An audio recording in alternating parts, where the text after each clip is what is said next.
Batas waktu gencatan senjata Iran dengan Amerika Serikat segera berakhir, namun kesepakatan di dua negara belum juga menemukan titik terang. Selain itu, Iran juga kembali menutup Selat Hormuz yang akan mengganggu krisis pasukan global. Lantas, apakah Iran dan Amerika Serikat kembali perang? Kami akan bahasnya bersama Ketua Pusat Studi Amerika Universitas Indonesia, Profesor Suzy Sudarman. Terima kasih Prof. Suzy sudah bergabung bersama Jepos TV. Selamat malam dan terima kasih atas undangannya. Ya, Prof. Susi, batas waktu kesepakatan gencatan senjata antara Iran dan Amerika Serikat akan segera berakhir dan belum adanya kesepakatan di antara kedua negara. Apakah ini menjadi indikator bagi Iran dan Amerika Serikat untuk kembali berperang? Kelihatannya kalau dari ada pers conference dari Pete Hegseth dengan General Kane dan bicara tentang rapid dominance, jelas suaranya itu warlike ya, akan berperang. Sebab doktrin militer AS itu kan sekarang full spectrum dominance ya.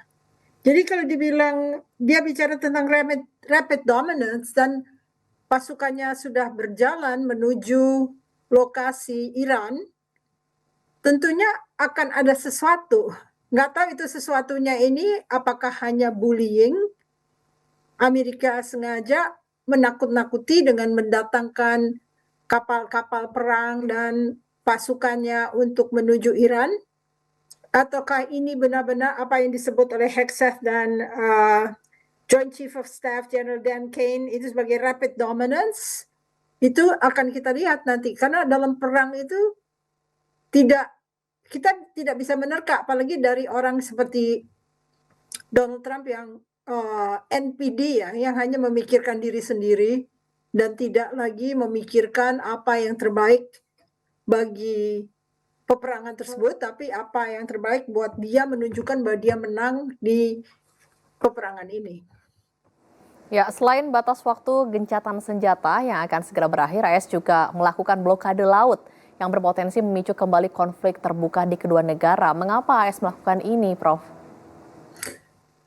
Karena sebetulnya akhirnya dia kan marah-marah sendiri, dia melakukan pers conference tentang buka Selat Hormuz ya, waktu Iran mencoba menarik dana dari kapal-kapal yang lewat ya. Jadi dia seperti tidak peduli dengan dengan gencatan senjata, dia lakukan apa yang dia lakukan supaya itu theatrical, kelihatan kepada publik Amerika bahwa Donald Trump bersedia untuk melawan penutupan Hormuz itu dengan cara-cara Amerika sendiri, yaitu seperti blokade di Cuban Missile Crisis. Hanya missile crisis dulu kan berbeda dengan masalah ini. Masalah ini kan asymmetric warfare dihadapi dengan symmetric warfare. Apakah memang tepat tools yang digunakan oleh Amerika Serikat? Jadi kalau kata-kata General Mattis adalah menang dalam taktik, tapi belum tentu menang dalam strategi.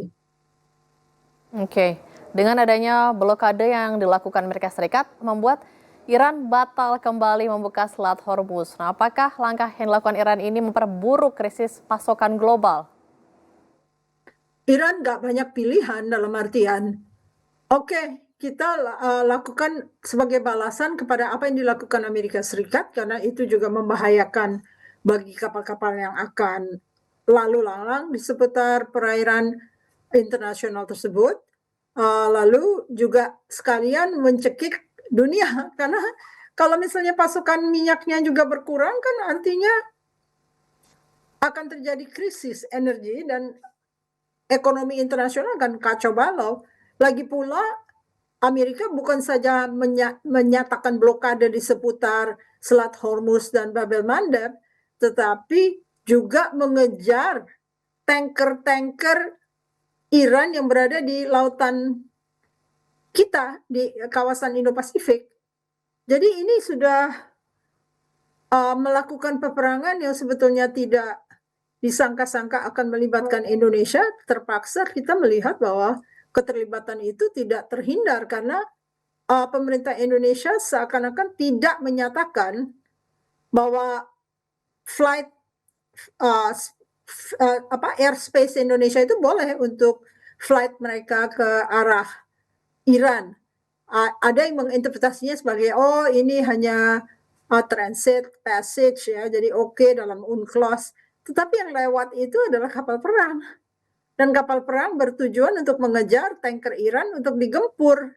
Seperti waktu Iran mengadakan latihan angkatan laut, lalu kapalnya diledakkan oleh Amerika Serikat sehingga mereka harus mencari aman di Sri Lanka, ditolong dan sebagainya. Padahal mereka sedang melakukan pelatihan yang bersifat non militer ya. Dan itu sebetulnya melawan hukum internasional karena kalau pelatihan itu tidak memakai senjata ya harusnya tidak terjadi flashpoint dengan kekuatan senjata dalam arti merusakkan alutsista orang lain ya, negara lain. Ya, barusan Prof juga menyebut penutupan Selat Hormuz ini juga akan memicu kacau balau begitu. Apakah juga akan memicu keterlibatan sejumlah negara dalam Perang Timur Tengah, salah satunya China yang meminta Selat Hormuz kembali dibuka? China adalah satu faktor yang mendorong Iran untuk bernegosiasi. Memang sebetulnya Iran tidak banyak pilihan karena kalau kita lihat kehancuran Iran dan maha dahsyatnya tenaga peperangan Amerika Serikat, kita harus jangan mengecilkan bahwa Amerika Serikat itu adalah hegemoni ya. Hegemoni yang berdarah dingin gitu ya, akan menghabisi semua. Jadi saya takut ya dengan pers conference dari Hegseth dan Joint Chief of Staff Dan Kane itu justru menandakan adanya shift ke arah rapid dominance. Jadi mereka tidak akan meninggalkan Iran tanpa mencederainya. Dia akan melakukan pencederaan demi teater yang ditujukan kepada publik Amerika. Ini semacam panggung sandiwara dengan cost human lives ya. Ini kalau kita lihat ya kadang-kadang saya suka pikir Donald Trump ditunggangi oleh Israel padahal sebetulnya dua-duanya sama jahatnya. Hanya dua negara jahat bergabung menjadi satu ya. Jadi akhirnya terjadilah kondisi-kondisi yang sangat tidak menguntungkan bagi dunia karena bukan hanya orang-orang meninggal karena tindakan mereka, tetapi juga negara-negara hancur perekonomiannya. Karena perekonomian internasional itu dibutuhkan untuk lancarnya energy transition ya ke negara-negara yang membutuhkan karena dibutuhkan pupuk, dibutuhkan oil and gas. Nah, bagaimana itu melakukannya? Tapi kan sebetulnya Iran itu diserang. Jadi sekarang hukum internasionalnya di mana letaknya? Kalau misalnya satu negara tanpa provokasi lalu dia diserang, lalu harus menerima kekuatan yang lebih dahsyat untuk mengatakan the strong will do what it can, the weak suffer what they must. Ini kan sesuatu ketidakadilan dalam tatanan dunia ya. Tatanan dunia ini sedang diporak-porandakan oleh Donald Trump. Dan sebetulnya kalau kita lihat apakah nantinya tatanan dunia ini harus dikompromikan lagi dengan semua negara yang tertarik pada itu dan kita melihat distribution of power-nya gimana. Kan kalau teori-teori tentang kekuatan itu siapa yang menduduki hierarki tertinggi itu yang kuat. Jadi kalau kita lihat daya tahan dalam asymmetric warfare ini ada di tangan Iran, sebenarnya dia satu kekuatan yang harus diperhitungkan. Apakah dia akan menjadi mitra dari Amerika Serikat untuk kawasan Timur Tengah? Itu kan masih tanda tanya besar, karena sebetulnya diskursus yang dilakukan oleh Donald Trump itu tidak menandakan dia akan melakukan apa terhadap Iran. Hanya ada shifting tema gitu. Ada yang mengatakan, Donald Trump ini melakukan madman theory. Artinya membuli dengan orang tidak bisa menerka apa yang dia akan lakukan. Tapi sebetulnya kalau saya lihat ini adalah satu momen untuk kira-kira kalau tatanan dunia nantinya itu harus dirombak ulang, bentuknya bagaimana dan siapa saja yang bisa menjadi pemain. Sayangnya Indonesia yang seharusnya menduduki negara sebagai negara middle power tidak sama sekali tidak terlibat dalam kasus ini atau terlibatnya secara tipis-tipis saja dan tanpa prinsip yang bisa ditunjukkan bahwa kami ini begini atau kami itu begitu. Jadi kita nggak bisa menerka.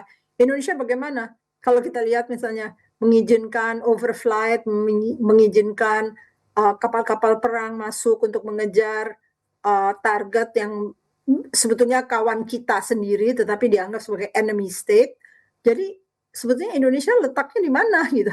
Kalau Anda tidak bisa berprinsip secara teguh untuk dijadikan pemain utama di dalam tatanan dunia yang akan terbentuk nantinya, karena ini masih scattered ya, masih nggak tahu ya apakah Iran itu bisa dianggap kalau nantinya dia menang secara attrition, menang secara memperlambat penyelesaian perangnya itu dia akhirnya menjadi mitra yang cukup bisa diandalkan untuk menenangkan Timur Tengah, itu masih pertanyaan besar ya. Karena selalu kan negara-negara itu menginginkan satu dunia yang damai, tapi dunia damai itu kan ada arsitekturnya. Arsitektur macam apa? Kalau dulu arsitekturnya dibentuk oleh Amerika karena Amerika pemenang Perang Dunia Kedua dan ini dinyatakan kamu menerima kepemimpinan saya dan saya akan mengizinkan kamu masuk ke pasar Amerika Serikat. Yang satu lagi, kamu menerima saya sebagai pemimpin dan saya tidak akan menyalahgunakan kepemimpinan itu. Tapi sekarang hal ini kan sudah didinai oleh Donald Trump. Dia bilang globalisasi memiskinkan Amerika Serikat. Jadi dia lebih cenderung untuk menjadi deglobalize. Dia cenderung untuk tidak mau berdagang. Dia cenderung untuk meletakkan tarif-tarif untuk memperlambat jalur perdagangan yang sebetulnya bagian dari free market. Nah, sekarang ini masih semua gelap ya. Dan Donald Trump hanya bermain kata-kata demi kelihatan menang, tapi belum tentu menang. Ini hanya sebuah sandiwara kepada publik Amerika Serikat. Jadi permainan teatrik ini memang layak bagi seorang yang mempunyai real TV ya. Jadi dia terbiasa dengan performance-nya di TV, lalu dia anggap ini semua sesuatu yang bisa di-perform dan akhirnya meyakinkan publik Amerika untuk tetap memilih Partai Republik. Tapi saya rasa kalau ini diperpanjang sampai akhir April dan mungkin ditambah 30 hari lagi, apakah publik Amerika masih bisa bertahan dalam kondisi BBM naik, inflasi tinggi, dan akhirnya tidak menentu, janji-janji Donald Trump tidak dipenuhi untuk menurunkan harga, untuk menjamin BBM itu murah, untuk tidak berperang. Ini semua janji kampanye yang tidak dipenuhi. Jadi kalau misalnya harus diemban oleh Partai Republik, ya kita tahu sendiri bahwa orang Amerika yang tidak terlalu sabar dengan kesulitan yang mereka hadapi tentunya akan membalas Partai Republik untuk tidak memilihnya kembali. Baik, terima kasih telah bergabung bersama Jopos TV, Ketua Pusat Studi Amerika Universitas Indonesia, Profesor Suzy Sudarman. Terima kasih atas undangannya. Selamat malam.